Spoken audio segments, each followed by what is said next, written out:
क्या खूब कहा है किसी ने, आदत अगर वक्त पर ना बदली जाए तो वो इंसान का वक्त बदल देती है। नमस्कार, मैं हूं अवधेश श्रीवास्तव और आज चर्चा आदतों के बारे में। जी हाँ, आदत इंसान को बदल कर रख देती है। आदत अच्छी तो नसीब अच्छा, करियर अच्छा, जिंदगी अच्छी, आगे आने वाला कल अच्छा।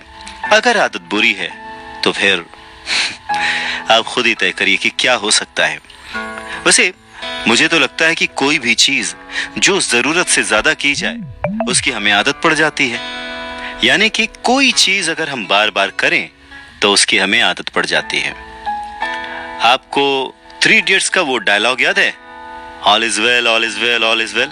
जी हाँ, जब भी मुसीबत में पड़ो अपने दिल को कहो कि सब ठीक है, और अगर आप ऐसा बार बार करो तो एक वक्त ऐसा आ जाता है कि दिमाग और दिल मान लेते हैं कि सब कुछ ठीक है और उन्हें मुसीबत में भी ना घबराने की आदत पड़ जाती है। और ठीक उसी मुसीबत की घड़ी में अगर आप परेशान हो जाओ, नकारात्मक सोचना शुरू कर दो, तो फिर जान भी जा सकती है। यानी कि ये जो आदत का चक्कर है ये बहुत ही सीरियस मैटर है और उसे लाइटली तो बिल्कुल नहीं लिया जा सकता। रिसर्चेस भी यही कहती हैं कि हमारा दिमाग एक पैटर्न फॉलो करता है। इस बात को इस छोटे से एग्जाम्पल से समझ सकते हैं। घर के आसपास बहुत सारे ग्रोसरी स्टोर्स होते हैं, किराना की दुकानें होती हैं, लेकिन हम किसी एक खास दुकान पर ही बार बार जाते हैं। उसका कारण कुछ भी हो सकता है। शुरू में हो सकता है कि जो दुकानदार है, जो शॉपकीपर है, उससे हमारी दोस्ती हो गई हो, या वो सस्ता देता हो, या कुछ भी रीजन। लेकिन एक वक्त के बाद अगर आप ध्यान दें तो हमें आदत पड़ जाती है, हमारे पैर अपने आप ही उस दुकान की ओर मुड़ जाते हैं। अब ये ऐसी आदत है जिससे कोई नुकसान नहीं है। हाँ, थोड़ा बहुत नुकसान हो सकता है, पैसों का हो सकता है, कहीं ऑप्शन अच्छा मिल रहा हो, लेकिन ये उतना बड़ा नुकसान नहीं है। पर ऐसी कुछ आदतें हैं जो कि हमारे जिंदगी को खराब कर सकती हैं, हमारी तरक्की को, हमारी सक्सेस को, हमारी ग्रोथ को रोक सकती हैं। तो आज की चर्चा इसी बात पर कि आदतें कितनी ताकतवर हो सकती हैं कि हमारा फ्यूचर बदल सकती हैं। अब वो अच्छा होगा या बुरा, ये हमारी कैसी आदत है, हमारी कैसी हैबिट है, इस पर डिपेंड करता है। और कहते हैं ना कि अगर किसी बात को अच्छे से समझना है तो किसी एक्सपर्ट से या फिर किसी गुरु से पूछो, या फिर कुछ अच्छी बुक्स को कंसल्ट करो। और आदतों की ताकत को समझने के लिए चार्ल्स डुहिग की लिखी किताब द पावर ऑफ हैबिट से बेहतर कुछ और हो ही नहीं सकता। तो आइए जानते हैं कि कैसे हम अपनी आदतों के थ्रू जिंदगी में बहुत आगे जा सकते हैं। जिंदगी बस एक हसीन ख्वाब है, दिल में जीने की चाहत होनी चाहिए। जिंदगी बस एक हसीन ख्वाब है, दिल में जीने की चाहत होनी चाहिए। गम खुद ही खुशी में बदल जाएंगे, सिर्फ मुस्कुराने की आदत होनी चाहिए। नमस्कार, मैं हूं अवधेश श्रीवास्तव और आज हम चर्चा कर रहे हैं चार्ल्स डुहिग की लिखी किताब द पावर ऑफ हैबिट की, यानी आदत की ताकत। एक इंसान के बनने में बहुत सारी चीजों का हाथ होता है। उसके आसपास का माहौल, उसके घर का माहौल, उसका डर, उसके चैलेंजेस, उसके दोस्त, उसकी फैमिली, बहुत कुछ। पर इन सब में जो सबसे बड़ा रीजन कह सकते हैं जिसे हम, वो है वक्त। किस वक्त किसी के साथ क्या होता है, उस इंसान का व्यवहार, उसकी आदत वैसे ही बनती जाती है।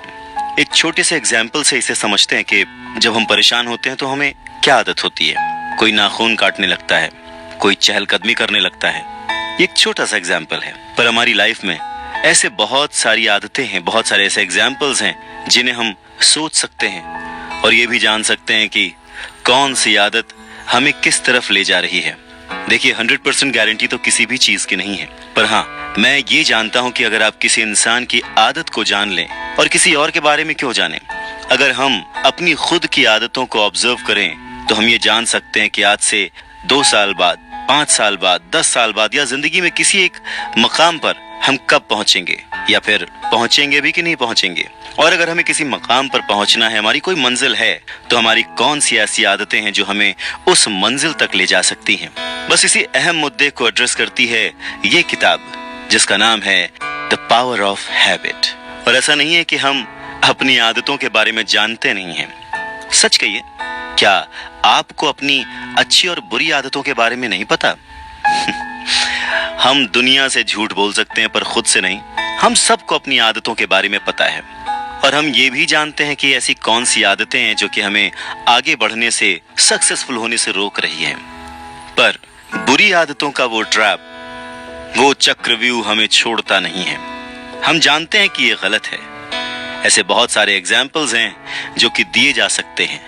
ऐसा नहीं है कि वो लोग जो उन आदतों में फंसे होते वो कोशिश नहीं करते, वो कोशिश करते हैं उससे छूटने की, पर धीरे धीरे वो उन्हें स्वीकार कर लेते हैं, एक्सेप्ट कर लेते हैं कि ये मेरे से नहीं होगा, ये आदत मुझसे नहीं छूटेगी। पर ये किताब इसी बारे में बात करती है और बहुत स्ट्रांगली ये बात कहती है कि कोई भी आदत बदली जा सकती है।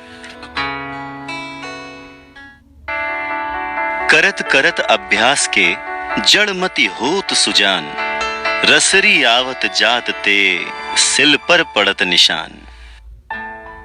नमस्कार, मैं हूं अवधेश श्रीवास्तव और आज हम चर्चा कर रहे हैं किताब द पावर ऑफ हैबिट की, जिसे लिखा है चार्ल्स डुहिक ने। आपने ये दोहा जरूर सुना होगा। इसका मतलब है कि कोई अगर एक ही चीज, एक ही काम रोज प्रैक्टिस करे, उसको इतना प्रैक्टिस करे कि उसकी वो आदत बन जाए, तो वो जिंदगी में सफल जरूर होता है। ठीक वैसे ही जैसे कि एक कमजोर सी रस्सी बार बार कुएं के पहिए पर घिसती रहती है और वहां पर जो पत्थर रखा होता है उस पर रस्सी के आने जाने से निशान पड़ जाता है। यानी कि कमजोर सी रस्सी से जब पत्थर तक कट सकता है तो फिर इंसान के दिमाग की तो बात ही क्या और उसके टैलेंट की बात ही क्या। बस जरूरत है अपनी प्रैक्टिस को, अपने लक्ष्य को अपनी आदत बनाने की और वही अभ्यास रोज करने की। पर हमारी रूटीन लाइफ में हम इस पर बिलीव नहीं करते, हमें भरोसा नहीं होता कि ऐसा हो भी पाएगा। इसी बात को प्रूव करते हुए चार्ल्स एक बहुत ही अच्छा सा एग्जाम्पल देते हैं। एक छोटी सी कहानी सुनाते हैं एक बुजुर्ग आदमी के बारे में जिन्हें दिमागी बुखार हो गया था, यानी ब्रेन फीवर हो गया था, और जिसकी वजह से उनके जो ब्रेन में चीजें बदलने लग गई थी और वो बहुत सारी चीजें भूलने लग गए थे। जब वो घर आए तो मतलब वो अपने दोस्तों को कभी पहचानते, कभी नहीं पहचानते, कभी आने जाने वालों को पहचानते, नहीं पहचानते, लेकिन कुछ एक ऐसी चीजें थी जो वो कभी नहीं भूलते थे। उन्हीं में से एक चीज थी कि एक दिन वो बुजुर्ग बैठे थे और अचानक से उठे, किचन में गए, अपने लिए एक पोच बनाया और लेके आ गए और रेडियो ऑन किया और बैठ के रेडियो सुनते हुए पूरा एग खत्म कर दिया। आधे एक घंटे बाद उन्होंने सेम चीज फिर की, किचन में गए, अंडे उठाए, बनाया, पकाया, लेके आए, रेडियो के पास बैठे, सुना, खाया, और एक बार नहीं कई बार उन्होंने ये चीज रिपीट की। जब उन्होंने कई बार ये चीज की, लाइक 5, 6, 7, 8 बार कर डाली, तो उनकी जो वाइफ थी वो परेशान हो गई। ये क्या हो रहा है, एक ही चीज को ये बार बार रिपीट किए जा रहे हैं। तो वो घबरा गई और वो तुरंत अपने पति को लेकर डॉक्टर के पास पहुंची। जब वो लेडी वहां पर पहुंची तो एक साइंटिस्ट भी उस कमरे में आए जो कि ब्रेन पर रिसर्च कर रहे थे, जिनका नाम था लैरी स्क्वायर। वो एक प्रोफेसर थे और पिछले कई सालों से मेमोरी के ऊपर रिसर्च कर रहे थे कि किस तरह से जो ब्रेन के अंदर चीजें होती हैं वो काम करती हैं। तो इन सारी बातों पर उनका रिसर्च चल रहा था और उनसे ये बात शेयर की गई। और उनकी ये बात सुनकर सिर्फ लैरी स्क्वायर ही नहीं बल्कि उस वक्त के जितने भी साइंटिस्ट, डॉक्टर्स थे जो कि ब्रेन से रिलेटेड रिसर्चेस कर रहे थे, काम कर रहे थे, वो सब बहुत ही ज्यादा सरप्राइज थे। क्यों? क्योंकि ये पहली बार था जब उन्हें ये देखने को मिला कि एक इंसान जिसे अपना नाम तक याद नहीं है, जो अपने फ्रेंड्स भूल गया है, जो आने जाने वालों को नहीं पहचानता और ऐसी बहुत सारी बातें वो भूल गया है, लेकिन उसे अपनी रोजमर्रा की चीजें याद हैं। उसे ये याद है कि किचन में अंडे कहाँ रखे होते हैं, उसे ये याद है कि वो उसका रूटीन है, सुबह उठकर वो रोज ब्रेकफास्ट में अंडे खाता था और रेडियो सुनता था। और इस चीज से लैरी स्क्वायर और दूसरे शोधकर्ताओं को भी बहुत सारी बातें समझने को मिली। हमारा दिमाग बिल्कुल एक मशीन की तरह काम करता है, चाहे वो सब कुछ भूल जाए, लेकिन कुछ आदतें ऐसी होती हैं जिन्हें वो बिल्कुल मशीन की तरह रिपीट करता रहता है। आप चाहें न चाहें, सोचें न सोचें, जाने अनजाने वो चीजें आप अपने आप करते हैं। और ठीक वैसा ही उन बुजुर्ग के साथ भी हो रहा था जो कि अपनी सारी बातें भूल चुके थे। लैरी स्क्वायर के लिए ये वाकया, ये केस बहुत ही इंटरेस्टिंग था।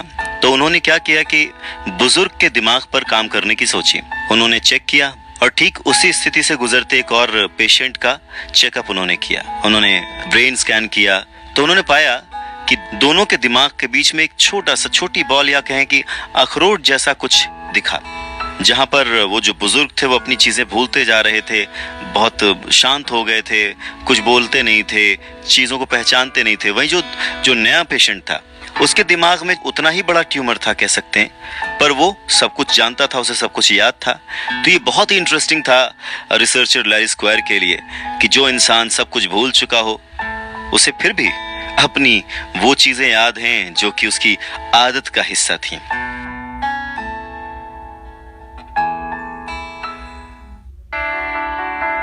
ये एक ही चीज कर करके बोर हो चुके हैं, अब और नहीं होता। नमस्कार, मैं हूं अवधेश श्रीवास्तव और आज की चर्चा है the power of habit book पर। अच्छा, ये जो लाइन आपने सुनी, जो अभी मैंने कुछ देर पहले कही, हम सब ने कभी न कभी किसी न किसी चीज के बारे में तो कही है ना? हम बोर हो चुके हैं, हमसे अब और नहीं होता, एक ही चीज को कितनी बार करें, वगैरह वगैरह। आदतों के साथ वैसा नहीं है। हमें पता ही नहीं चलता कि कब हम सेम चीज हर दिन ठीक उसी वक्त पर करते हैं। और ये सब हम कर पाते हैं हमारे दिमाग के एक हिस्से की वजह से, जो कि जब हम सोने चले जाते हैं तब हमारी इन आदतों को कलेक्ट करता है, उनको एनालाइज करता है। और क्योंकि हम रोज वही चीज करते हैं तो हमारा दिमाग भी उन्हें मेमोराइज कर लेता है, उन्हें याद कर लेता है, इनका एक पैटर्न बन जाता है। अच्छा, दूसरी चीज है चंकिंग। ये एक ऐसा प्रोसेस है जिसमें दिमाग एक्टिविटीज की किसी भी चेन को एक नॉर्मल रूटीन में बदल देता है। मतलब अगर ये कहें कि आदतें जो बनाने का कारण है वो ये चंकिंग है तो गलत नहीं होगा। अब आचरण चंक्स कैसे होते हैं? ऐसे बहुत सारे सेट्स होते हैं, बहुत सारे चंक्स होते हैं जिन पर हम रोज डिपेंड करते हैं। बहुत ही छोटी छोटी चीजें हैं, जैसे कि जब आप उठते हैं तो ब्रश उठाकर पेस्ट करते हैं, उसके बाद नहाते हैं। नहाने के बाद पेस्ट नहीं करते। कुछ लोग नहाने के बाद पेस्ट करते हैं, उनको उस चीज की आदत होती है। ब्रश लिया है तो पेस्ट आप अपने आप ही निकालते हैं, उसके लिए आपको सोचना नहीं पड़ता। ढूंढना पड़ सकता है पर सोचना नहीं पड़ता। जैसे कि कपड़े पहनते वक्त कपड़ों का चुनाव कर सकते हैं, पर कपड़ा कैसे पहनना उस वक्त हमें पता होता है, हमारी आदत में होता है कि कपड़े कैसे पहनते हैं। या अगर कभी आप किचन में जाएं, अपने लिए कुछ बनाएं, बच्चों के लिए कुछ बनाएं, तो आपको पता है कि कैसे बनाना है। उसके लिए बहुत ज्यादा सोच विचार की जरूरत नहीं पड़ती। हाँ, डिशेस जब आप बनाते हैं, कुछ चेंज करते हैं तो आपको सोचना पड़ता है। पर कुछ चीजें ऐसी हैं जो हमारी आदतों का हिस्सा होती हैं और जिनके लिए हमें सोचना नहीं पड़ता। साइंटिस्ट कहते हैं कि आदतें अपने आप उभर आती, क्योंकि दिमाग जो है ना वो कोशिश नहीं करना चाहता ज्यादा, क्योंकि जो हमारा दिमाग है वो हमारा ही है। हम भी जैसे चीजों को करने से बचते हैं, मेहनत करने से बचते हैं, वैसे हमारा दिमाग भी नई नई चीजों के बारे में बहुत ज्यादा सोचने से बचता है, अवॉइड करता है। तो जब वो नई चीजों को सोचने से बचता है तो वो क्या करता है? वो उन्हीं पुरानी चीजों को हमें बार बार दोहराने को कहता है जो कि हम करते आए हैं, और इस तरह से हमारी आदतें बन जाती हैं। अच्छा, दिमाग के इस बिहेवियर का और आदतों का एक फायदा और भी है कि दिमाग फिजूल का जो बर्डन है, जो प्रेशर है, वो नहीं लेता। अब टूथब्रश पर पेस्ट डालें कि न डालें, ये सोचने में टाइम वेस्ट करने के बजाय दिमाग उसको आदत में ढाल देता है, और फिर हमारा दिमाग फ्री होता है कुछ नया सोचने के लिए, कुछ ऐसा सोचने के लिए जिससे हम तरक्की कर पाएं, कुछ ऐसा सोचने के लिए जिससे हम आगे बढ़ पाएं। और इस बात पर अगर मैं आपको कहूं कि जो आप पाना चाहते हैं जिंदगी में, जो आप बनना चाहते हैं जिंदगी में, अगर उसे भी अपनी आदतों में शुमार कर लें तो आपका दिमाग ज्यादा स्ट्रेस नहीं लेगा। बस उसी प्रैक्टिस को, उसी गुड प्रैक्टिस को बार बार आपको रिपीट कराता रहेगा, जिससे आप अपने आप सफलता के उस मुकाम पर पहुंच जाएंगे। अच्छा, कभी आपने अपनी याददाश्त बढ़ाने के लिए कुछ मेडिसिन या फिर नुस्खे अपनाए हैं? जैसे बादाम खाओ, सौंफ की चाय पियो, वगैरह वगैरह। नमस्कार, मैं हूं अवधेश श्रीवास्तव और आज हम चर्चा कर रहे हैं द पावर ऑफ हैबिट पर। जब हम कॉलेज में हुआ करते हैं तो ऐसी कई चीजें हमें बताई जाती हैं और उनमें से बहुत सारी चीजें सही भी होती हैं, अब जैसे कि बादाम या फिर ऐसी कोई भी हेल्दी चीज। लेकिन उस पूरे दौर में कोई हमें ये नहीं बताता कि इन चीजों को समझने के लिए, इन सब्जेक्ट्स में आगे बढ़ने के लिए हमें इन्हें अपनी आदत में शुमार करना पड़ेगा, हमें अपना पैटर्न बदलना पड़ेगा, हमें अपने दिमाग को फ्री रखना पड़ेगा। जितना ज्यादा हमारा दिमाग नई चीजों को सोचने के बजाय आदतों के ढर्रे पर चलेगा, उतना ही ज्यादा हम पढ़ाई पर फोकस कर पाएंगे। अच्छा, यहाँ आदतों से मतलब अच्छी आदतों से है। अगर कोई बुरी आदत है देन तो फिर वो आपको डिस्टर्ब करेगी। अब देखिए, एक छोटी सी सिचुएशन लेते हैं कि मान लीजिए रोज सुबह उठकर आपको ये सोचना पड़े कि अब क्या करूं, ब्रश उठाऊं तो ब्रश के बाद क्या करूं, क्या उस पर पेस्ट लगाऊं, पेस्ट लगाने के बाद क्या उसे ब्रश करूं, ब्रश करने के बाद क्या मुंह धोना चाहिए, मुंह धोने के बाद क्या नहाऊं कि नहीं नहाऊं। अगर इतना कुछ हम सोचने लग जाएं रोज, तो हमारा कितना वक्त जाएगा और हमारा दिमाग पागल हो जाएगा। तो कुछ चीजों का आदत हो जाना जरूरी है, हमारे लिए फायदेमंद है, ताकि हमारा दिमाग कुछ नई चीजें सोच सके। अच्छा, जैसे अभी हमने टूथब्रश, टूथपेस्ट की बात की, क्या कभी हमने सोचा है कि जब टूथब्रश या टूथपेस्ट नहीं हम करते थे, उसके पहले हम क्या करते थे? दांतों को साफ करते थे किसी भी तरीके से। जैसे इंडिया में दातून का इस्तेमाल होता था, पेड़ों की जो डंठल होती है, पतली डालें होती है, उनका इस्तेमाल होता था, उनसे दांत साफ होते थे। ऐसे ही हर जगह तरह तरह के तरीके थे, कोई नमक तेल से साफ करता था, कोई कैसे भी साफ करता था। और इसी आदत पर एक बहुत ही इंटरेस्टिंग कहानी है कि किस तरह से इस आदत का फायदा उठाकर एक बहुत ही बड़े बिजनेस का और एक बहुत ही बड़े ब्रांड का जन्म हुआ। तो बात 19th सेंचुरी के शुरुआत की है। क्लाउड सी हॉकिंग्स नाम के एक बहुत ही फेमस अमेरिकन एग्जीक्यूटिव के पास उनका कोई दोस्त एक आइडिया लेकर आया, बिजनेस आइडिया, और उसने बताया कि मेरे पास ना एक बहुत ही इंटरेस्टिंग प्रोडक्ट है, मैंने इसको बनाया है और मैं जानता हूं कि ये बहुत चलेगा, बहुत ही मुनाफे का काम है, बहुत ही फायदा होने वाला है। तो क्लाउड सी हॉकिंग्स जो हैं वो थोड़ा सा सोच में पड़ गए कि भाई ऐसा इसने क्या कर लिया है। तो जो उनका दोस्त था उसने बताया कि ये एक अच्छा फ्लेवर वाला झागदार पेस्ट है जिसका एक टेस्ट आता है बहुत ही अच्छा मीठा मीठा सा, और उसका नाम मैंने पेप्सोडेंट रखा है। तो बात आगे बढ़ी, उन्होंने अपनी बात को कई तरह से कन्विंस करने के लिए कई लॉजिक्स दिए, जैसा कि हमने अभी बात भी की, पर इसमें जरूरत थी किसी चीज को प्रमोट करने की, प्रचार करने की, लोगों को बताने की कि भाई ये एक ऐसी चीज आ गई है जो कि आप जो अपने दांत साफ करते हैं उसके लिए बहुत जरूरी है। और ये शुरुआती दौर था बहुत ही अच्छा, उस समय माहौल भी ऐसा था। अमेरिका की बात करें तो वहां पर उस वक्त जो खान पान की आदत थी लोगों की, उसमें मीठा बहुत होता था, जिससे कि दांत भी खराब होते थे, और अगर दांत ठीक से न साफ हो तो फिर दांत में कीड़े लग जाते थे, दांत खराब हो जाते थे और उनकी हेल्थ खराब हो जाती थी। साथ ही साथ उस वक्त फर्स्ट वर्ल्ड वॉर का सीन था, तो जब सैनिक भर्ती किए जाते थे तो उस वक्त के अधिकतर लोगों के दांत खराब निकलने लगे, जो कि एक बहुत ही हेल्थ हाइजीन का इशू था। तो कुल मिला के माहौल ऐसा था कि ये जो प्रोडक्ट था पेप्सोडेंट पेस्ट, इसके लिए बहुत ही अच्छा माहौल था। पर क्योंकि एकदम नई चीज थी तो हॉपकिंस जो हैं वो थोड़े से घबरा गए थे कि अब इसको कैसे प्रमोट किया जाए, इसको कैसे बेचा जाए। पर उनको इस बात पर पूरा विश्वास था कि लोगों को दांत साफ करने की जरूरत तो है, और उस वक्त जिस तरह का प्रेशर लोगों पर था वर्ल्ड वॉर के वक्त, लोगों को नई आदत बनाने में जो कि उनको तरक्की दिलाए, जो कि उनके देश को बचाए, जो कि उन्हें जिताए, ऐसी आदत बनाने में कोई भी पीछे नहीं हटेगा।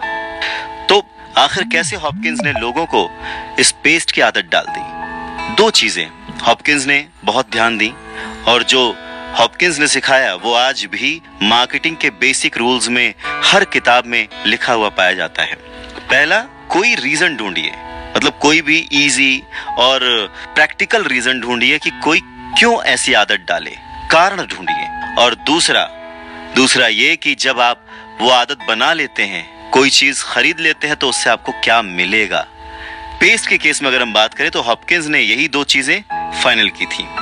पहला, उसने बहुत ही आसान कारण दिया था लोगों को, और वो ये था कि लोगों के दांत गंदे हो रहे हैं, खराब हो रहे हैं, जिससे उन्हें नुकसान हो रहा है, जिसका डर उसने लोगों के मन में बिठाया, और उसका सीधा सा जवाब, सीधा सा समाधान, बहुत ही आसान समाधान दिया कि आप उसका बनाया हुआ पेस्ट खरीदिए, उसे इस्तेमाल कीजिए, तो आपको क्या मिलेगा। जो दूसरा सिद्धांत था कि रिजल्ट क्या आएगा, तो रिजल्ट ये आएगा कि आपके दांत बहुत खूबसूरत हो जाएंगे, गंदे नहीं दिखेंगे, लोग आपको पसंद करेंगे, वगैरह वगैरह। और इन 2 बेसिक सिद्धांतों से, बेसिक रूल से उसने अपने पेस्ट को पूरे अमेरिका में फैला दिया।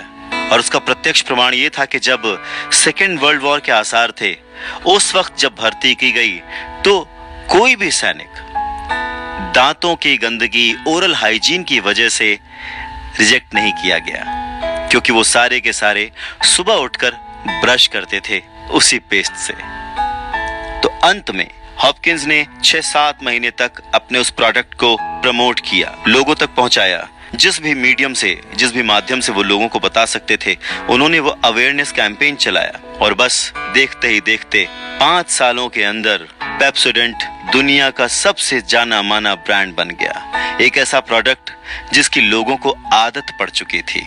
अमेरिकी लोग सुबह उठकर ब्रश करने लग गए, पेप्सोडेंट से अपने दांत साफ करने लग गए। तो इस छोटी सी कहानी से एक चीज तो बहुत ही साफ नजर आती है कि आदतें बनाई जा सकती हैं।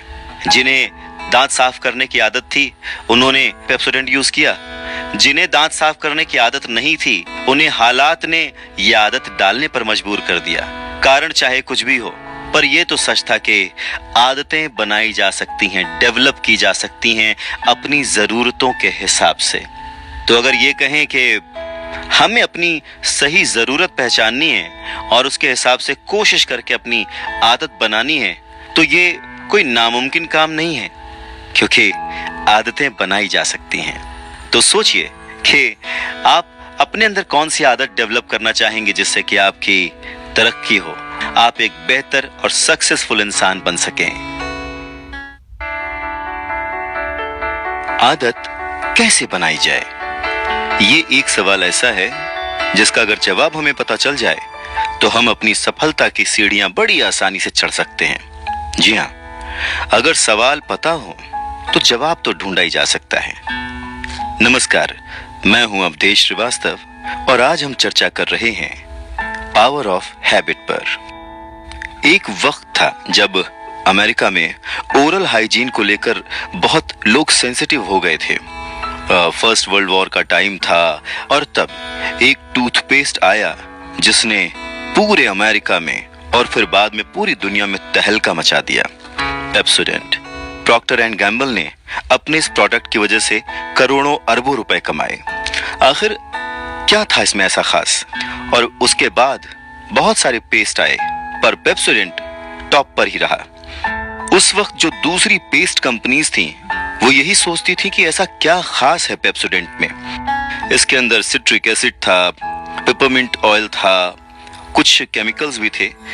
इन सब का रिजल्ट ये था कि जब कोई ब्रश करता था तो उसको एक ठंडी ताजगी सी मिलती थी, उसे एक सेरन सी हो जाती थी, जो कि लोगों को अच्छा लगता था।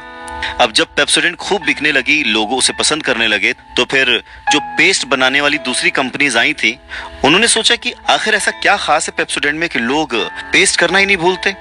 रिसर्च किया गया, पता किया गया, और लोगों ने कहा कि जब वो पेप्सोडेंट यूज नहीं करते या भूल जाते हैं, तो उन्हें उनका दिमाग ये याद दिला देता है कि आज मुंह में कुछ ठंडा, कुछ सेहरन वाला वो मिस कर रहे हैं। यानी आज उन्होंने पेस्ट नहीं किया है, और वो हल्का सा जो एक्साइटमेंट है वही उन्हें हमेशा याद दिलाता था कि उन्हें पेस्ट करना है।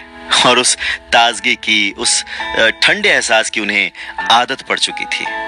सच में वैसे हॉपकिंस ने लोगों को सुंदर दांत नहीं, बल्कि वो जो ठंड का एहसास था, वो जो फ्रेशनेस, ताजगी का एहसास था, वो बेचा था। पेस्ट क्या काम करता था क्या नहीं, उससे लोगों को कोई फर्क नहीं पड़ता था, पर हाँ, लोगों को इस बात पर विश्वास था कि वो पेस्ट अपना काम कर रहा है, और ये विश्वास उन्हें उसी ठंडी ताजगी और उसी महक की वजह से आया। लोगों का उस पेस्ट पर पूरा भरोसा था कि हो ना हो ये अपना काम कर रहा है, तभी तो हमें इतना अच्छा लग रहा है, इतना ठंडा महसूस हो रहा है।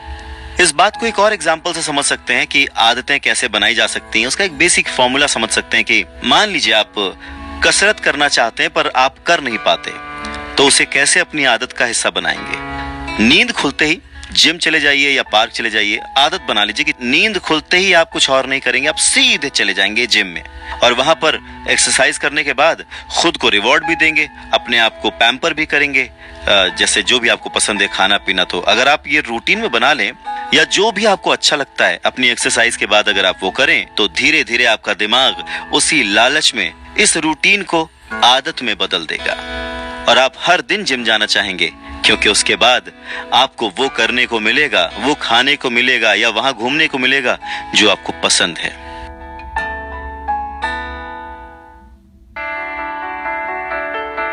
एक कहावत है कि अगर कोई काम जल्दी कराना है तो वो काम किसी आलसी को दे दो या तो वो काम नहीं होगा और अगर हुआ तो सबसे कम समय में होगा।